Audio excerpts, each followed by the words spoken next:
Buenos días. Buenos días. El domingo pasado, Luis se combinó con el pastor en la camisa y yo, pues este domingo, yo siempre estoy en maones y en suéter. Y dije, bueno, me voy con el estilo de Diego y de Héctor, que el domingo, hace 2 domingos, él predicó con chaqueta, así que la compré para la boda de Valeria y me la estrené. Así que es la segunda vez que me la pongo. Bueno, pues ahora en serio, buenos días a todos nuevamente.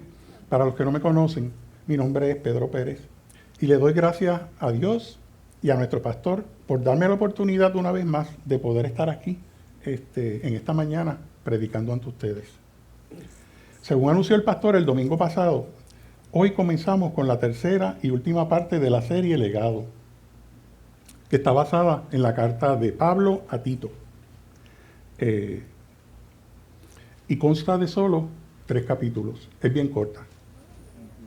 La prédica de hoy va a estar basada en el primer capítulo del libro de Tito y cubre cubre los 16 versos. Y titulé la prédica, ¿qué quiere Dios de mí? Y como ven, son Tito 1, los versos del 1 al 16. Antes de comenzar, les voy a dar un poco de contexto relacionado con esta carta pastoral. Tanto la carta de primera de Timoteo como la segunda de Timoteo y Tito, cronológicamente en la Biblia no aparecen en el orden que fueron escritas. Les vamos a poner en la pantalla el orden cronológico correcto en el cual fueron escritos.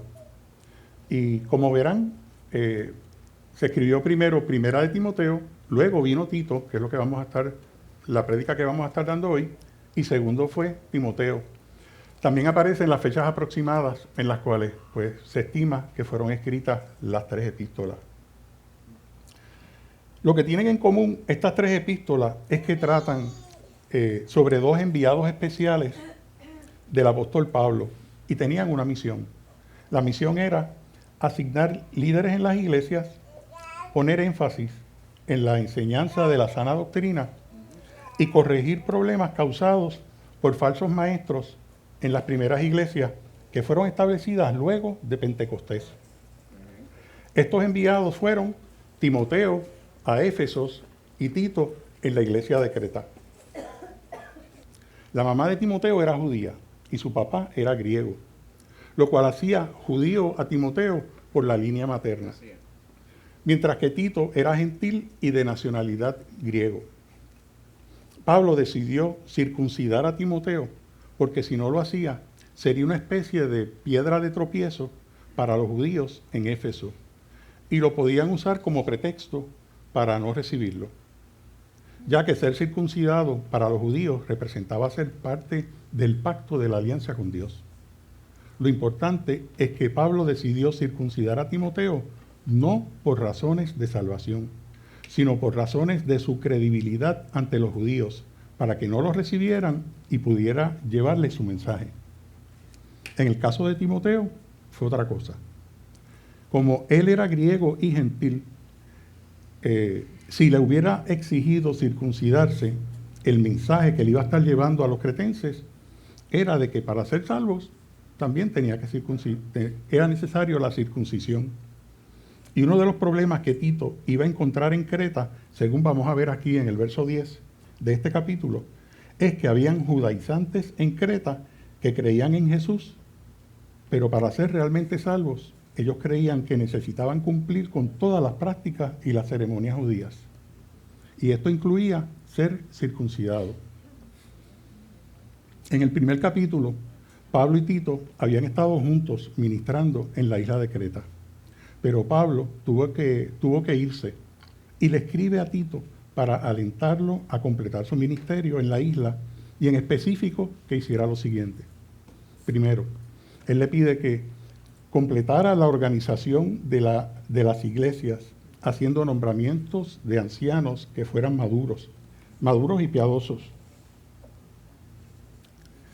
para encargarse de los falsos maestros que estaban presentes en la isla de Creta.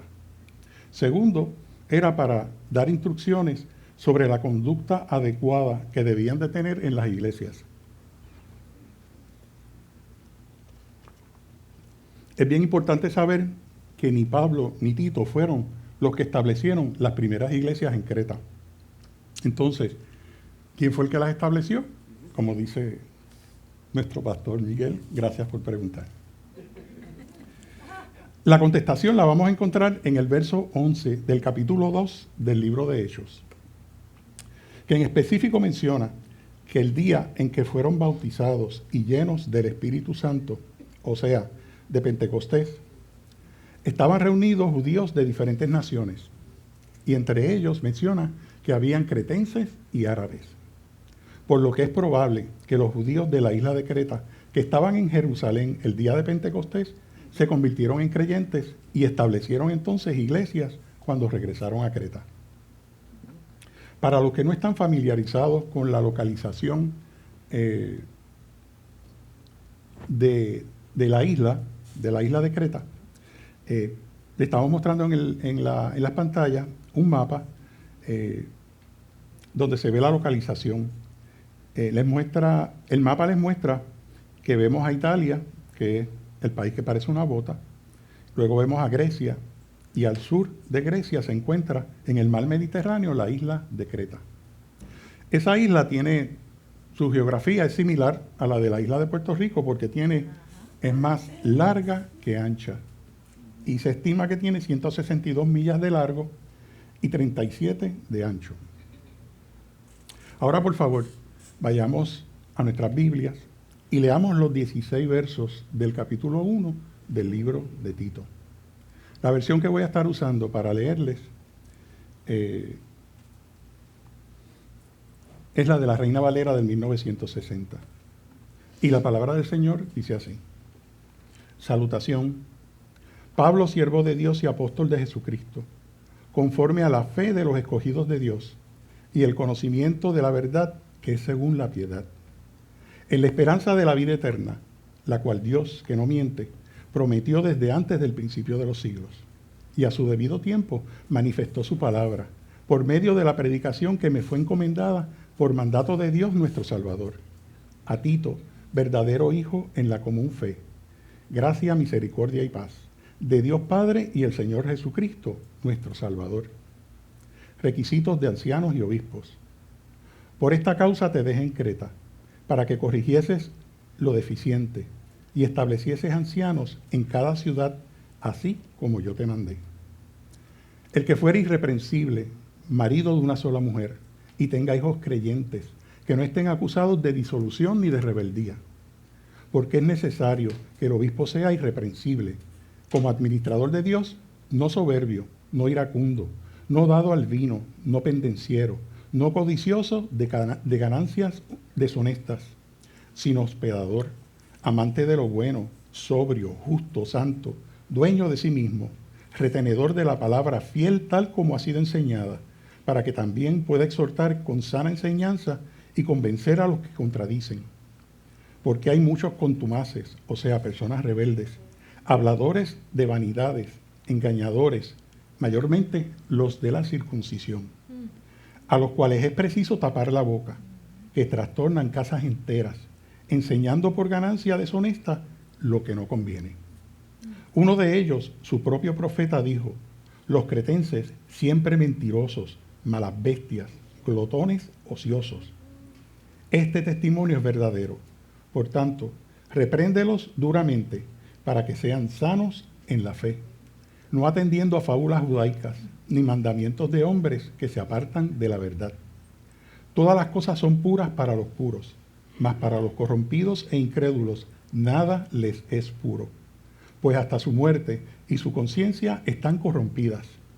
Profesan conocer a Dios, pero con los hechos lo niegan, siendo abominables y rebeldes, reprobados en cuanto a toda buena obra. Hermanos, oremos un momento. Padre amado, primero que todo te damos gracias por permitir que estemos en esta mañana aquí reunidos para escuchar de tu palabra.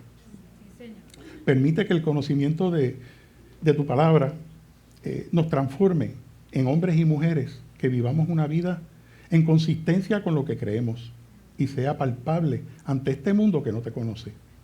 Permite que nos identifiquemos directamente con lo que tú tienes para nosotros en esta mañana, para que nuestras vidas sean un ejemplo de ti en la forma en que nos comportamos, interactuamos con nuestras esposas, con nuestros hijos, con nuestros padres, con nuestros compañeros de trabajo.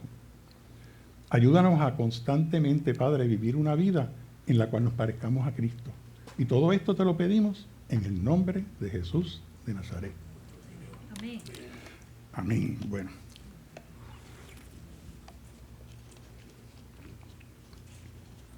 Espero que esta mañana no me dé tanta sed, porque los nervios siento que me secan la boca. Bueno, yo estoy seguro que mi maestra de español me hubiera regañado seriamente si yo hubiera escrito una oración tan larga como la que hizo Pablo al comenzar esto. Ahí no hay punto. En los primeros 4 versos es sin aire, deja uno sin aire. Pero Pablo comienza diciendo quién escribe la carta en esos versos. Y se identifica de 2 formas. Primero, como un siervo de Dios. La palabra siervo en griego es doulos y significa ser esclavo. Y segundo, se identifica como un apóstol de Cristo Jesús. Y en griego la palabra apóstol es ser un enviado. Me llamó la atención que de las 2 descripciones que usa para presentarse, la primera que usa es la de siervo de Dios. Que de las 2, para mí, es la más humilde. Y cuando dice conforme a la fe de los escogidos de Dios, se refiere a la iglesia, a los creyentes.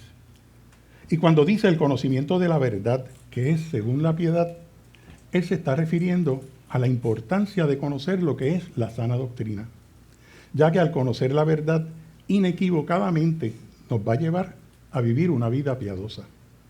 Hermanos, la fe cristiana no solo afecta lo que creemos, sino también la forma en que nos comportamos. Y nuestro comportamiento es moldeado por lo que creemos. Por lo tanto, no vamos a tener un comportamiento correcto hasta que primero establezcamos una creencia correcta. Así es. Y Pablo continúa el verso 2 diciendo, y el conocimiento de la verdad que es según la piedad, basado en la esperanza de la vida eterna. Y les enfatizo, basado en la esperanza de la vida eterna. Pablo escribió en 1 Corintios 15, 19, que si nuestra esperanza solo está en esta vida, seremos los seres más dignos de lástima en el mundo. Tenemos que tener claro que nuestra esperanza no está basada en esta vida. Nuestra esperanza debe estar basada en la vida eterna y en la vida que vendrá después de la muerte. Pablo no se refiere a que no experimentaremos la muerte. La última vez que yo verifiqué, el porcentaje de la muerte seguía siendo un 100%. Y creo que prevalece igual. Por lo tanto, nadie sale de aquí vivo. A lo que Pablo se refiere es que para el cristiano que conoce a Jesús como su Señor y su Salvador, la muerte solo es un proceso de graduación donde pasamos de vida a la vida eterna. Y aunque nuestros cuerpos muertos se van a descomponer y volverán al polvo del cual fuimos creados, al cristiano morir, su espíritu será separado del cuerpo para estar al lado del Señor. La Biblia es cierta y la ciencia lo confirma, que cuando dice que todos volveremos al polvo. Y aquí, Valeria, me puedes corregir, yo creo que también. Maridal está con los nenes. Ok. Pues tenemos a Valeria. Que mayormente nuestros cuerpos son una composición de oxígeno, carbono, hidrógeno, nitrógeno, calcio, fósforo y potasio. Y el polvo tiene esas mismas composiciones. Ya sea mediante la descomposición natural, que puede tomar de 20 a 30 años, o mediante la cremación, que puede ser desde media hora hasta 1 hora, todos regresaremos al polvo. Hermanos, lo importante es que sepamos que cuando el Hijo de Dios, por amor a su Padre, se hizo carne para llevar una vida libre de pecado, Él murió en la cruz por nosotros, para que por el amor que le tiene a su Padre pudiera redimir al pueblo que su Padre le entregó antes del principio de los tiempos. Jesús dio su vida por nosotros y asumió el castigo que nos tocaba, para que con nosotros tan solo creer en Él tengamos la esperanza de la vida eterna. Así es. Les repito, la esperanza de la vida eterna. Ese es el pacto de redención que sin nosotros merecerlo, Dios hizo con nosotros. Así es. Por eso quiero decirles en esta mañana que no importa cuán difícil sea la situación en que estés pasando, Dios recuerda siempre su pacto. Sí, Señor. Amén. Pero muchos de nosotros, en ocasiones, pensamos que en los momentos de desesperanza y depresión, Dios no está haciendo nada para detener esos momentos difíciles en nuestras vidas. Pero el Salmo 121 hará que no pensemos eso. El Salmo 121 dice: alzaré mis ojos a los montes. ¿De dónde vendrá mi socorro? Mi socorro viene de Jehová, que hizo los cielos y la tierra. Díganlo conmigo. No dará tu piel al resbaladero, ni se dormirá el que te guarda. He aquí que no se adormecerá ni dormirá el que guarda a Israel. Jehová es tu guardador, Jehová es tu sombra a tu mano derecha. El sol no te fatigará de día, ni la luz de noche, ni la luna de noche. Jehová te guardará de todo mal. Él guardará tu alma. Jehová guardará tu salida y tu entrada, desde ahora y para siempre. Gracias, Señor. Gracias, Jesús. Gracias, Señor. Cuando vino ese diagnóstico de cáncer, Dios estaba mirando. Cuando mi hijo dejó de hablarme y lo creí perdido, Dios también estaba mirando. Cuando ese ser amado murió, Dios lo vio. Cuando tu familia se rompió y se hizo 1,000,000 de pedazos, Dios vio eso también. Y te entiendo si me dices, pero oye, Pedro, eso no suena muy esperanzador. Si lo ves de esa forma, es porque crees y adoras a un Dios que se le pasan las cosas por alto. En lugar de creer en un Dios que trabaja y obra en todas las cosas para nuestro bien Así es. y para su gloria. Amén. Dios sabe cuánto cada uno de nosotros puede soportar y lo que realmente necesitamos, aunque nosotros en ocasiones, la mayoría de las veces, no nos damos cuenta. Por eso si te preguntas, ¿dónde ha estado Dios mientras Israel sufría?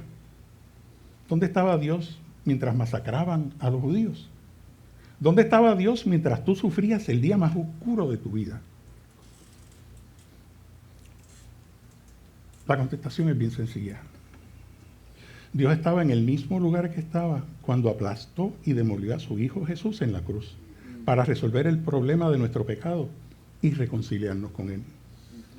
Hermanos, por eso es que no existe otra esperanza que no sea en Dios. Así es.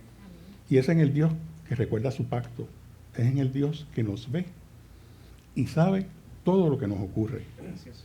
Y la esperanza de vida eterna también es para que sepamos que tendremos una reunión gloriosa con los seres queridos que conocieron a Cristo y que se fueron primero que nosotros. Por eso es que Pablo, al comenzar este capítulo en el libro de Tito, lo hizo con esta introducción que les voy a parafrasear.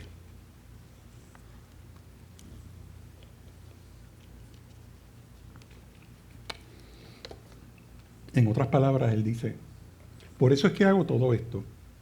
Soy un siervo y apóstol de Cristo. Quiero traerles la verdad que nos lleva a la piedad. Quiero que tengan esta fe y el conocimiento para que descansen en esta esperanza eterna, la cual Dios, y le añade, que no miente. Hermanos, Dios no miente.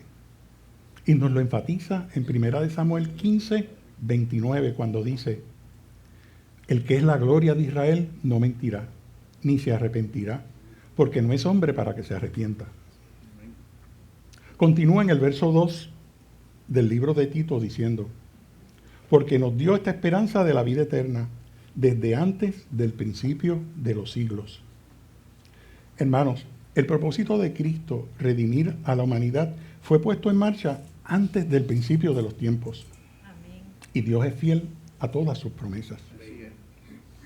Y en el verso 5 del libro de Tito, Pablo continúa diciendo: por esta causa te dejé en Creta, para que corrigieses lo deficiente y establecieses ancianos de cada ciudad, así como yo te mandé. Al igual que en el libro de Primera de Timoteo, Pablo instruye a Tito a que seleccione líderes para la iglesia, no basándose en la popularidad de ellos, sino en las cualificaciones que menciona en los versos del 5 al 9. Exacto. Y todas tienen que ver con el carácter del individuo. El nombramiento de los ancianos o líderes en la iglesia conlleva una responsabilidad bien grande. Y debido a eso, las cualificaciones son también bien exigentes. Por eso es que en Santiago 3:1 dice: hermanos míos, no pretendan muchos de ustedes ser maestros, pues como saben, seremos juzgados con mayor severidad. Pero antes de entrar en los versos específicos de las cualificaciones para seleccionar a los ancianos de la iglesia, les tengo que mencionar que el tema en el cual se basa la epístola de Tito se encuentra básicamente en el primer verso, cuando dice: el conocimiento de la verdad que es según la piedad. Se lo repito: el conocimiento de la verdad que es según la piedad. A través de toda la carta, Pablo señala y hace una distinción entre aquellos que conocen la verdad y por lo tanto son piadosos, y aquellos que no conocen la verdad y por lo tanto son impiadosos o impíos. Por cierto, este conocimiento de la verdad al cual Pablo se refiere no es meramente un conocimiento informativo. Él lo aclara más adelante, y a lo que se refiere es al mensaje del Evangelio. Y por eso les voy a pedir que vayamos un momento al capítulo 2 del libro de Tito y veamos brevemente los versos del 10 al 14. Cuando en el verso 10 del capítulo 2 de Tito, Pablo dice: en todo momento adornen la doctrina de Dios nuestro Salvador. Y por cierto, me encanta la frase cuando dice que adornen la doctrina de Dios, porque a lo que se refiere es a que nos la pongamos, a que la llevemos puesta, o sea, que nos vistamos de la sana doctrina y que la vivamos. En los versos del 11 al 14 él continúa diciendo: porque la gracia de Dios se ha manifestado para salvación a todos los hombres, enseñándonos que, renunciando a la impiedad y a los deseos mundanos, vivamos en este siglo sobria, justa y piadosamente, aguardando la esperanza bienaventurada y la manifestación gloriosa de nuestro gran Dios y Salvador Jesucristo, quien se dio a sí mismo por nosotros para redimirnos de toda iniquidad y purificar para sí un pueblo propio, celoso de buenas obras. Les repito, celoso de buenas obras. A lo que se refiere es que esta verdad que todos debemos de conocer es la verdad de que Cristo se dio a sí mismo y murió como un sustituto vicario, teniendo una muerte expiatoria en la cruz para redimirnos a nosotros. En otras palabras, se refiere a que Jesús pagó en la cruz tu culpa y la mía, para que nosotros no tuviéramos que pagarla. Y al pagar la culpa que nos tocaba a nosotros, no tan solo nos libró del infierno, sino que mediante su redención, Él permite que nos entreguemos y dediquemos a hacer el bien, o como Pablo dice, nos dediquemos a hacer buenas obras. Y esto nos lleva a donde se le pone el cascabel al gato.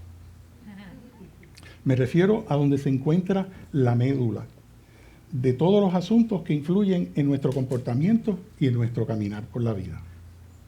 Me refiero nada más y nada menos que a la familia. Hermanos, nosotros podemos engañar a la gente en la iglesia y en nuestro trabajo, pero a nuestras esposas y a nuestros hijos, ahí sí que no podemos hacerlo. En muchas ocasiones hablamos de lo difícil que es criar a nuestros hijos adolescentes. Y una cosa que hace difícil la crianza de los adolescentes es, por supuesto, pues alimentarlos. Pero otra cosa que hace difícil la crianza de nuestros hijos adolescentes es que ellos son detectores ambulantes de la hipocresía.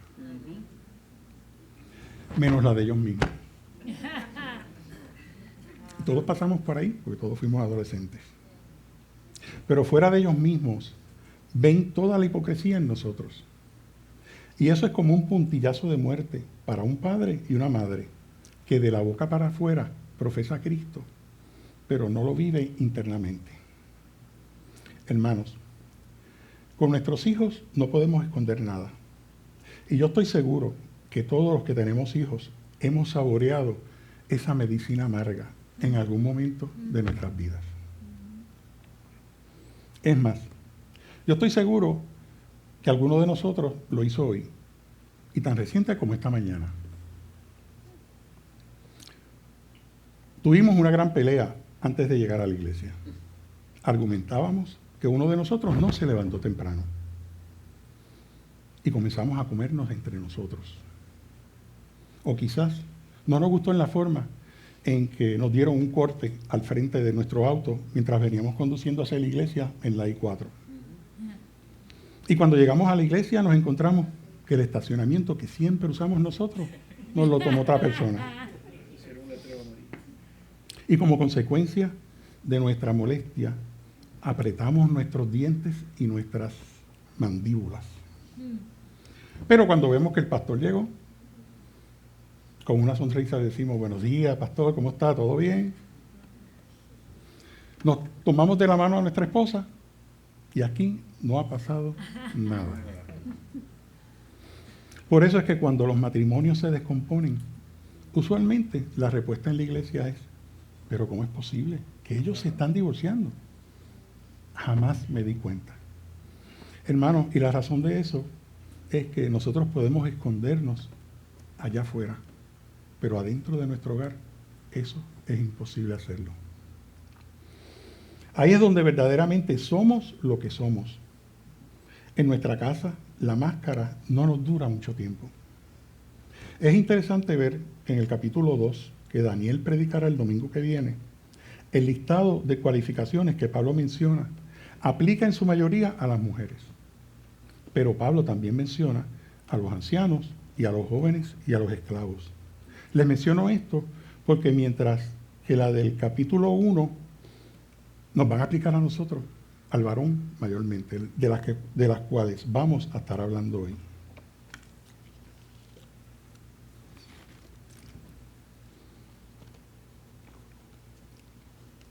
Y hoy veremos que en el caso de las cualificaciones de los ancianos, no hay ninguna de ellas que podamos decir que no aplica a nuestros hijos tampoco. Todo padre cristiano que está criando un hijo varón tendrá en los versos del 6 al 9 del capítulo de Tito, del 5 al 9 del capítulo de Tito, un guía para criar a un hijo piadoso. Más aún, si los jóvenes o varones adultos quieren ver lo que se necesita para ser un hombre, un esposo y un hombre piadoso que pastoree a su familia, a esto es a lo que le debe de prestar atención. Hermanos, este es el estándar que debemos de usar para criar a nuestros hijos, porque si nosotros no lo hacemos, el mundo se va a encargar de hacerlo. Y el estándar del mundo es la billetera, o sea, la cartera, el campo de pelota y su habitación, el cuarto. Se lo repito: la billetera, el campo de pelota y el cuarto. Con esas tres cosas es que el mundo define la masculinidad, y en la medida que continúe hablando me van a entender y van a saber a lo que me refiero. El hombre no es como las mujeres. Si una mujer desea conocerte y saber de ti, ella va a buscar a saber en qué tú estás relacionado. Cuando las mujeres que no se conocen se juntan, en unos instantes comienzan a hablar de sus familias, quién es tu esposo, cuántos hijos tienes, qué edades tienen. Pero en el caso de los varones es diferente.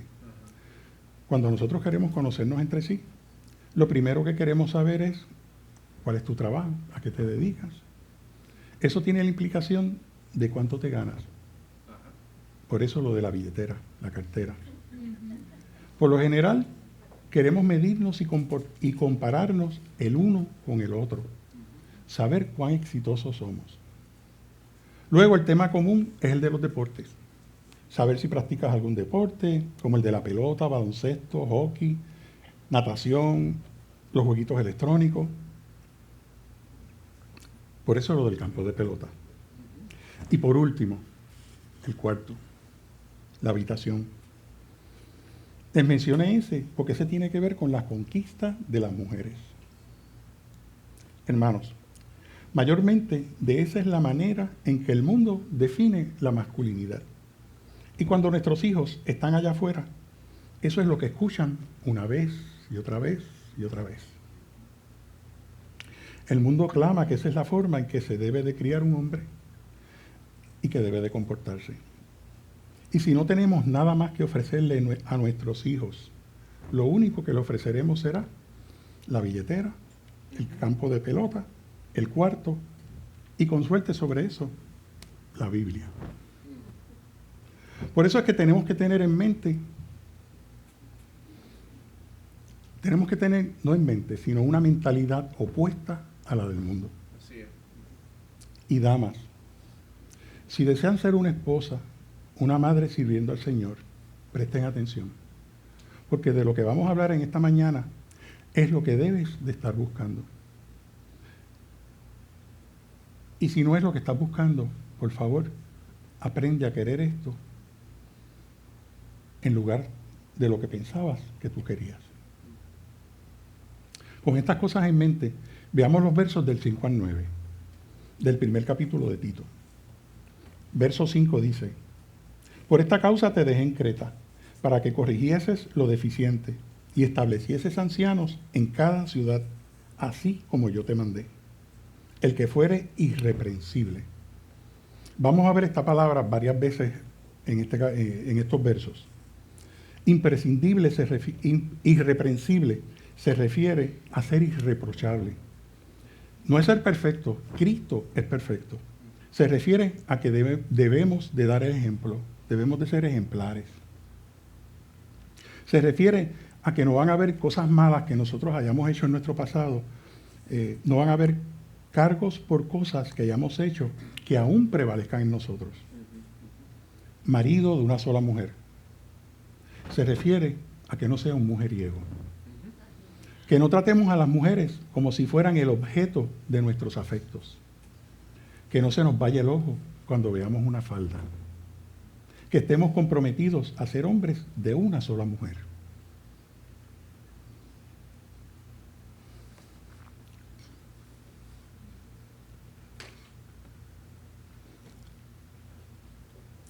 Que seamos guardianes del pacto que hicimos ante Dios al contraer matrimonio. Hermanos, ese es el hijo que debemos de criar. Y es lo que nosotros como padres y esposos debemos de modelar. Y como pastor de mi familia, lo más importante que yo puedo hacer por mis hijos es modelar el amor por su madre y estar comprometido con ella. Ahí es donde todo comienza. La manifestación más grande y significativa de mi piedad como varón y como hombre está ahí, con mi esposa. Esposos, amar a sus mujeres así como Cristo amó a la iglesia y se entregó a sí mismo por ella. En Efesios 5, al final, vemos que Pablo dice: grande es este misterio, mas yo digo esto respecto a Cristo y de la iglesia. Por lo que este evangelio que predicamos a nuestros hijos se representa y se ejemplifica en la relación matrimonial entre un esposo y una esposa. Así de importante debe de ser esto para nosotros. Y continúa el verso 6 diciendo: y tenga hijos creyentes que no estén acusados de disolución ni de rebeldía. Fíjense que dice la palabra creyentes. Algunas traducciones más cercanas, la que yo les leí es la de la Reina Valera. Algunas traducciones más cercanas al griego original, en lugar de creyentes, usa la palabra fieles. Se considera una mejor traducción fieles porque estamos hablando sobre el carácter del hombre y no de su convicción en cuanto a Dios. Mi carácter podrá ser ejemplar, pero mi carácter no salva a mis hijos. Otra razón por la cual creyente no parece ser la mejor traducción es que recordemos que primordialmente esto está dirigido a los ancianos de la iglesia, lo cual implicaría que cada vez que nazca un hijo estaría descalificado porque ninguno nace siendo creyente. Ajá. La tercera razón por la cual creyente pudiera ser, no parece ser la mejor traducción, es porque la explicación que viene inmediatamente después, que dice que no estén acusados de disolución ni de rebeldía, tiene que ver con la forma en que son criados. Si ponemos esto en contexto, estamos hablando de que el carácter del hombre como esposo y el carácter del hombre como padre debe de ser un buen ejemplo. Pero esto no significa que no tengan problemas en su matrimonio, ni mucho menos problemas con los hijos. ¿Se pueden imaginar que en la iglesia venga un matrimonio a pedir consultoría a uno de nosotros, a uno de los ancianos, quizás al pastor también, y procuren lo siguiente: pastor, mi esposa y yo estamos teniendo problemas matrimoniales a causa de nuestros hijos y necesitamos saber si pueden ayudarnos? Y el anciano o el pastor le contesta lo siguiente: que estás teniendo problemas con tus hijos. ¿Qué es eso? Mi esposa y yo nunca tuvimos problemas entre nosotros, y mucho menos con los nenes. Oye, mi amor, nosotros hemos tenido problemas con los nenes. Hermanos, ser ejemplar no significa que no vamos a tener problemas con nuestros hijos, ni que en ocasiones nos darán deseos de a veces... No continúo porque ustedes saben a lo que me refiero. Gracias. Y todo esto es hecho con amor.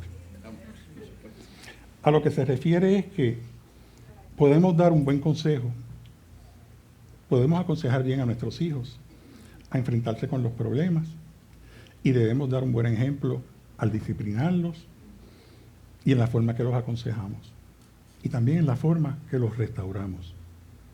Eso es lo que debemos de modelar para nuestros hijos en la casa. Y es lo que como jóvenes adultos ellos deben de estar también buscando. Debemos buscar ser hombres fieles y esposos de una sola mujer. Hoy en día es fácil, y siempre ha sido, es fácil tener otras mujeres.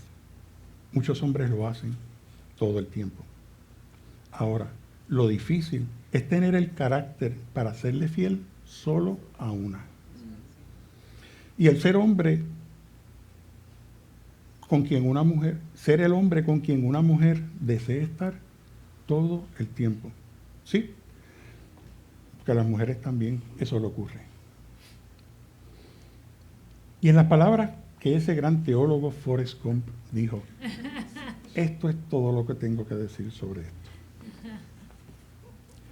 Y a las mujeres, ¿qué es lo que deben de estar buscando en un hombre? Les contesto ya mismo.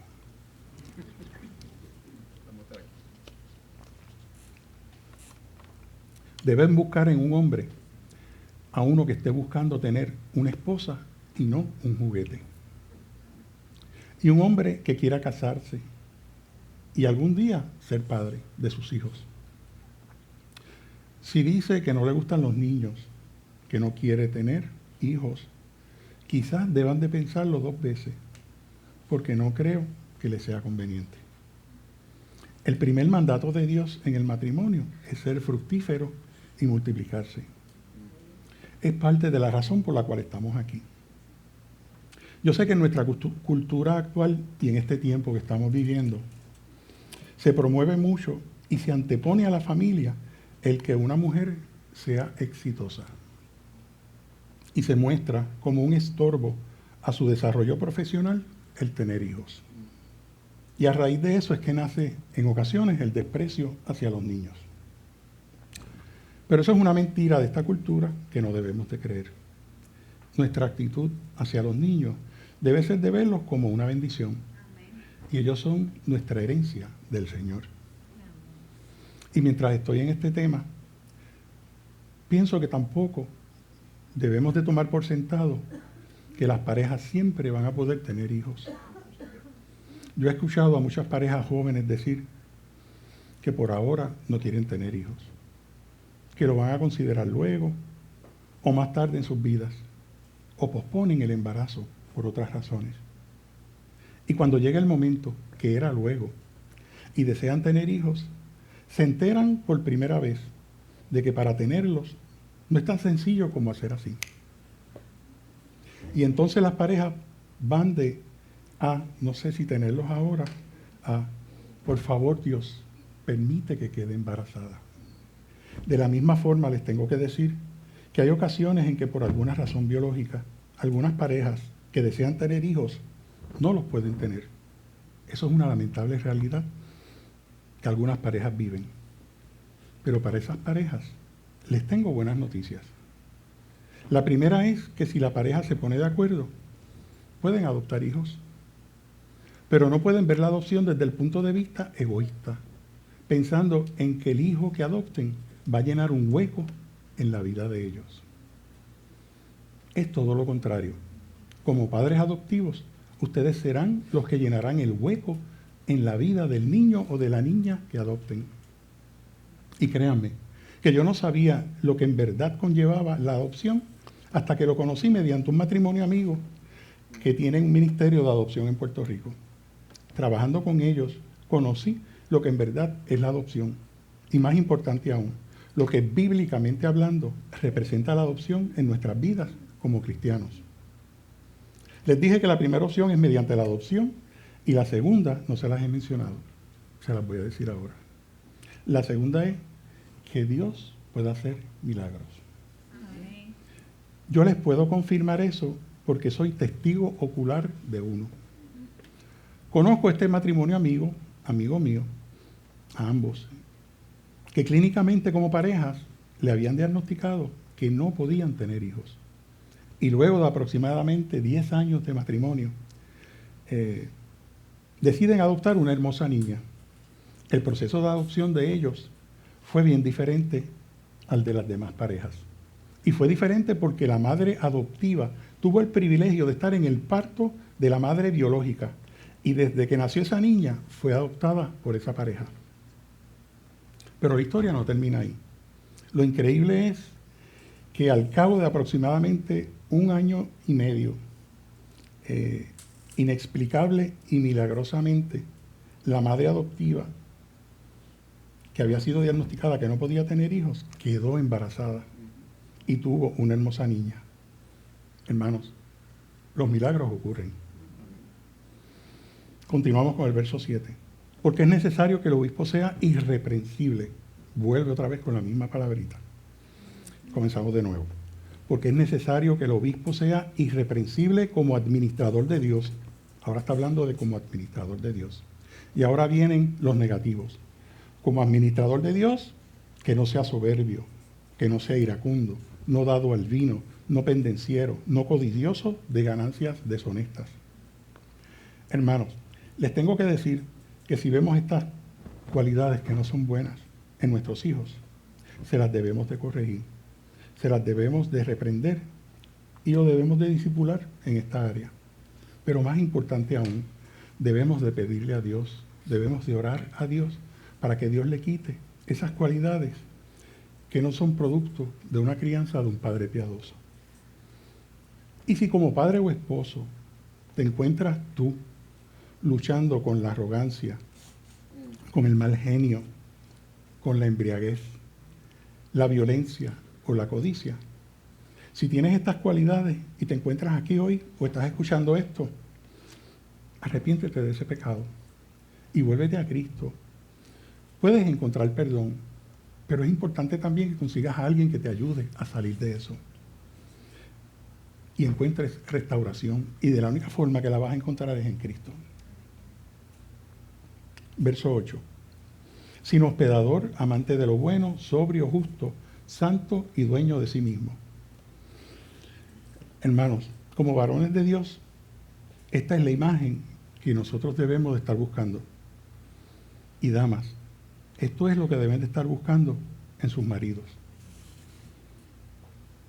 Nunca escucharemos decir a una mujer cristiana que tenga un marido con mal genio, dado a la bebida, violento, que él no era ninguna de esas cosas antes de conocerlo. Usualmente lo que escuchamos es lo siguiente: yo había notado ciertas cosas en él, pero yo tenía la esperanza de que yo lo podía hacer cambiar. O peor aún, yo tenía la esperanza de que el matrimonio lo cambiaría. Hermanas, el matrimonio no cambia a nadie. No lo hace y jamás lo hará. Solo Dios por su gracia. Solo el Evangelio. Solo el conocimiento de la verdad, que es según la piedad, lo que lo puede hacer. Y finalmente, el verso 9 dice que el anciano debe de ser,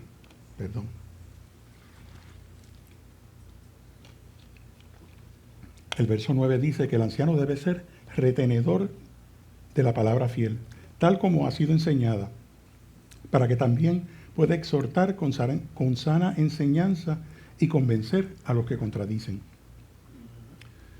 Cuando vimos las cualidades anteriores a esta, vimos que aplicaban tanto a los padres como a los ancianos de la iglesia.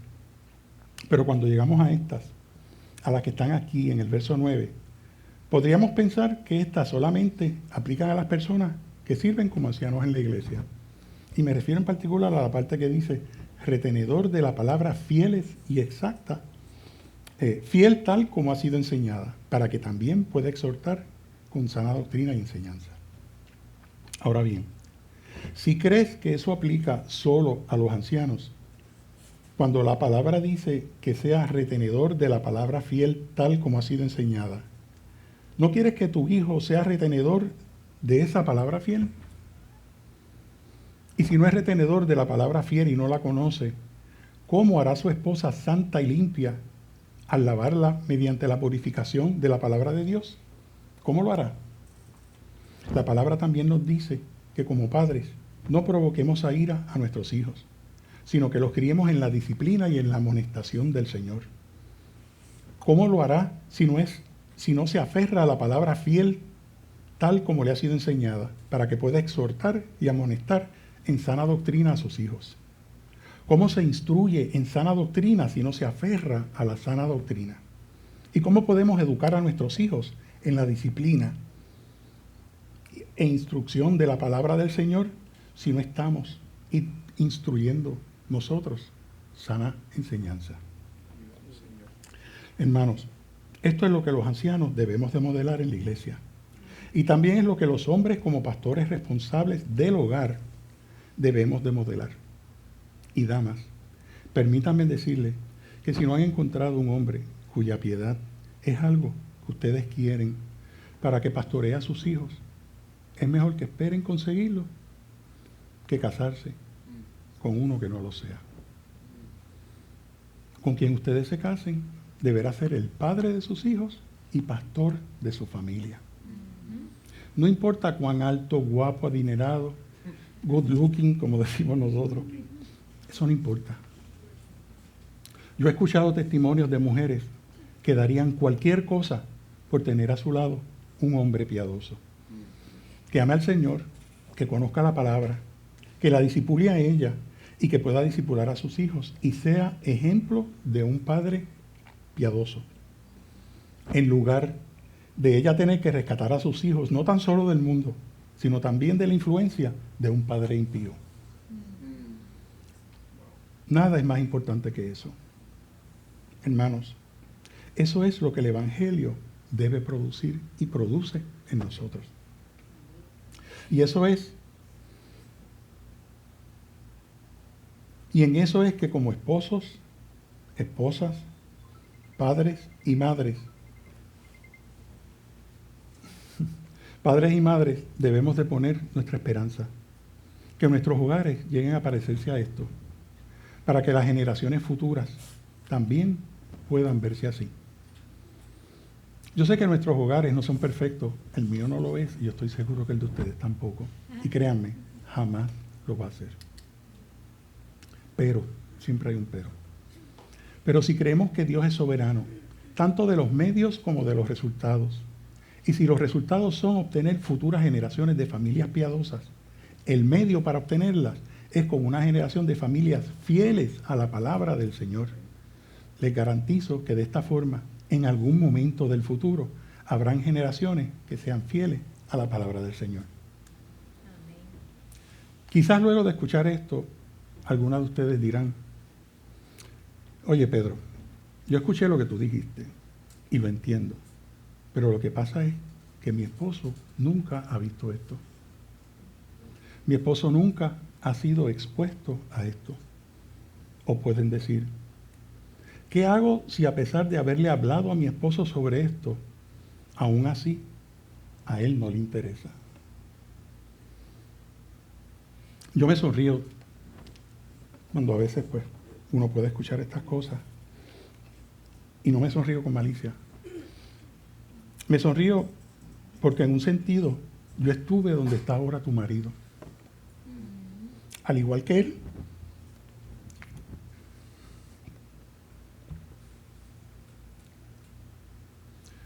Al igual que él, yo no me crié en el Evangelio. Y mucho menos conocía la verdadera palabra del Señor.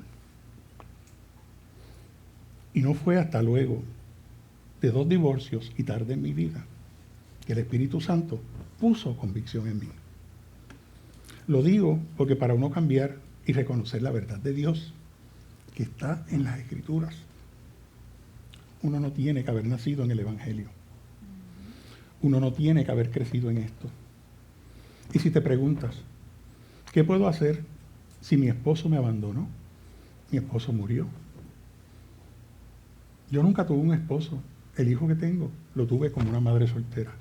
¿Qué puedo hacer? La respuesta es esta. Tú haces todo lo que puedas. Y confías en que Dios es un padre para el que no lo tiene. Dios es un padre para el huérfano. Amén. Pero hay otra cosa que debes de hacer. Y lo vamos a ver aquí, lo podemos ver en el libro de Tito. En el libro de Tito hay como si fuera una silla con 3 patas. La primera pata son los esposos piadosos en la familia. La segunda pata de la silla son los pastores y líderes piadosos en las iglesias como la nuestra, que modelan esto. Y la tercera pata son hombres y mujeres piadosos en la iglesia, como ustedes, que también modelan esto. De manera que si esto que estamos hablando aquí hoy no está presente en tu hogar, debes de asegurarte que lo consigas en la iglesia que te congregas. Y encuentres en la congregación de la iglesia a creyentes maduros, piadosos, que hayan vivido esto y que puedan ser mentores y modelos para ti y para tus hijos. Hermanos, Dios no nos deja sin contestaciones, ni mucho menos nos deja sin esperanza, y mucho menos nos ha dejado solos. Es bien importante, de hecho, esto es importantísimo. La mayoría de las personas que llegan a conocer al Señor lo hacen a través de su familia. Y ha sido así históricamente. Y por eso es que debes de recordar que tienes una familia aquí, en la iglesia. Dios usa esto. Dios usa y Dios bendice esto para que seamos fieles a Él y confiemos en Él para hacer su obra mientras criamos a nuestros hijos, enseñándoles esto para que eventualmente también sean pastores, líderes y padres piadosos. Hermanos, tenemos que siempre darle gracias a Dios por su palabra y la verdad del Evangelio que nos salva, nos santifica y nos transforma a la imagen misma de Cristo, quien es nuestro pastor principal.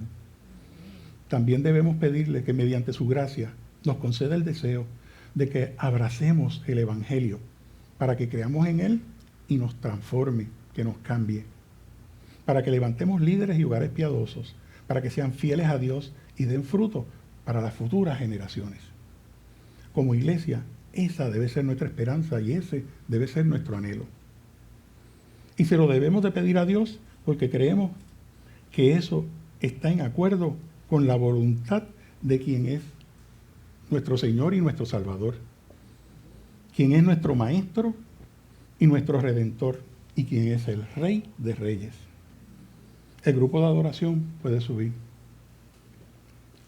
Para terminar, les voy a resumir brevemente el mensaje de Pablo que nos lleva con los versos que faltan, que son los del 10 al 16. No se asusten, voy a ser bien breve. Y es que algunos líderes en las iglesias hablaban de ser cristianos, pero no caminaban como cristianos.